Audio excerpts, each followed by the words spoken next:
The Tale of Timmy Tiptoes by Beatrix Potter. Once upon a time there was a little fat, comfortable grey squirrel called Timmy Tiptoes.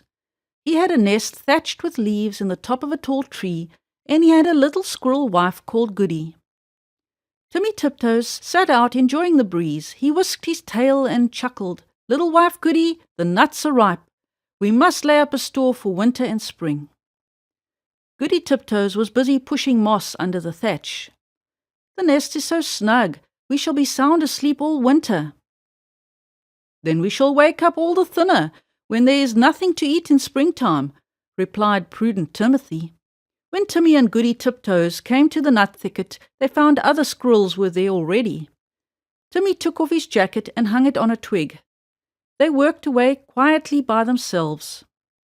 Every day they made several journeys and picked quantities of nuts. They carried them away in bags and stored them in several hollow stumps near the tree where they had built their nest.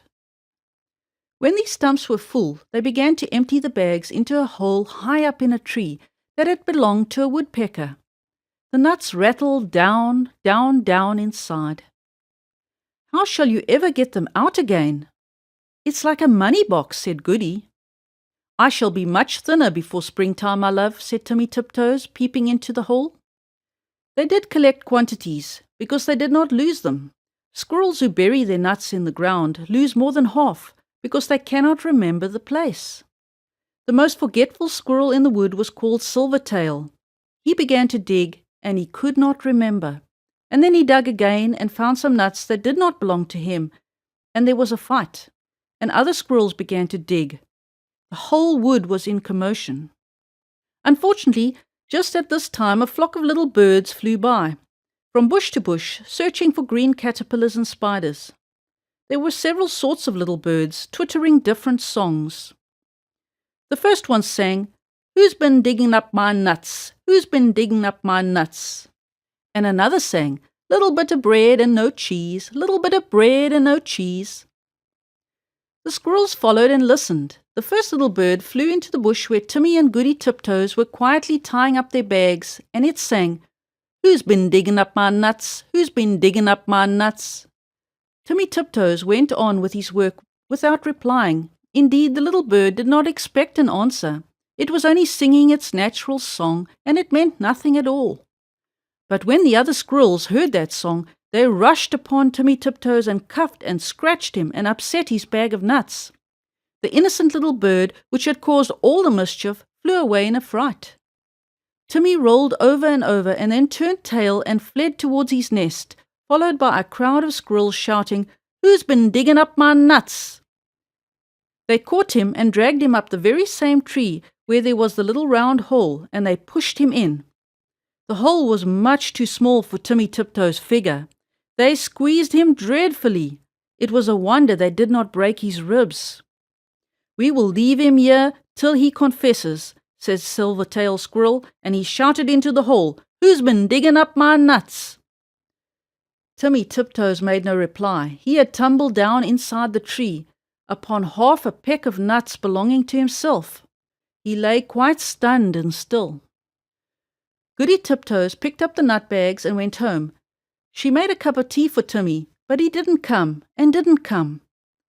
Goody Tiptoes passed a lonely and unhappy night. Next morning she ventured back to the nut bushes to look for him, but the other unkind squirrels drove her away.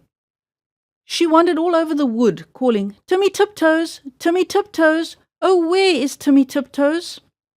In the meantime, Timmy Tiptoes came to his senses. He found himself tucked up in a little moss bed, very much in the dark, feeling sore. It seemed to be underground. Timmy coughed and groaned because his ribs hurt him.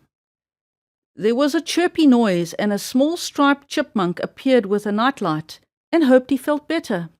It was most kind to Timmy Tiptoes. It lent him its nightcap, and the house was full of provisions. The chipmunk explained that it had rained nuts through the top of the tree. "Besides, I found a few buried." It laughed and chuckled when it heard Timmy's story. While Timmy was confined to bed, it enticed him to eat quantities. "But how shall I ever get out through that hole unless I thin myself? My wife will be anxious." Just another nut, or 2 nuts. Let me crack them for you, said the chipmunk. Timmy Tiptoes grew fatter and fatter. Now Goody Tiptoes had set to work again by herself. She did not put any more nuts into the woodpecker's hole, because she had always doubted how they could be got out again. She hid them under a tree root. They rattled down, down, down. Once when Goody emptied an extra big bagful, there was a decided squeak. And next time Goody brought another bagful, a little striped chipmunk scrambled out in a hurry. It's getting perfectly full up downstairs. The sitting room is full, and they are rolling along the passage, and my husband, Chippy Hackee, has run away and left me. What is the explanation of these showers of nuts? I am sure I beg your pardon. I did not know that anybody lived here, said Mrs. Goody Tiptoes. But where's Chippy Hackee? My husband, Timmy Tiptoes, has run away too. I know where Chippy is. A little bird told me, said Mrs. Chippy Hackee. She led the way to the woodpecker's tree, and they listened at the hole. Down below there was a noise of nutcrackers, and a fat squirrel voice and a thin squirrel voice were singing together. A little old man and I fell out. How shall we bring this matter about? Bring it about as best you can, and get you gone, you little old man. You could squeeze in through that little round hole, said Goody Tiptoes.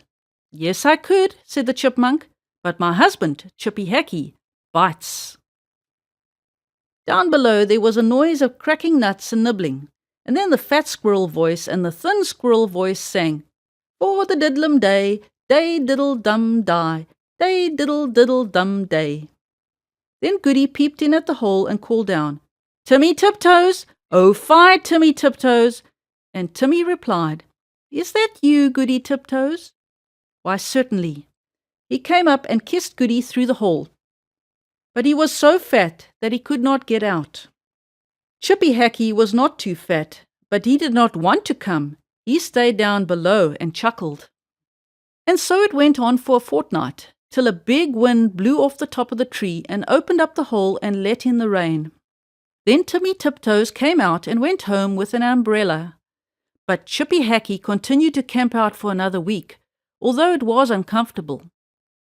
At last a large bear came walking through the wood. Perhaps he also was looking for nuts. He seemed to be sniffing around. Chippy Hackee went home in a hurry. And when Chippy Hackee got home, he found that he had caught a cold in his head, and he was more uncomfortable still. And now Timmy and Goody Tiptoes keep their nut store fastened up with a little padlock.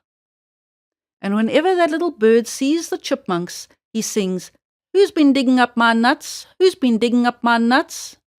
But nobody ever answers. The end.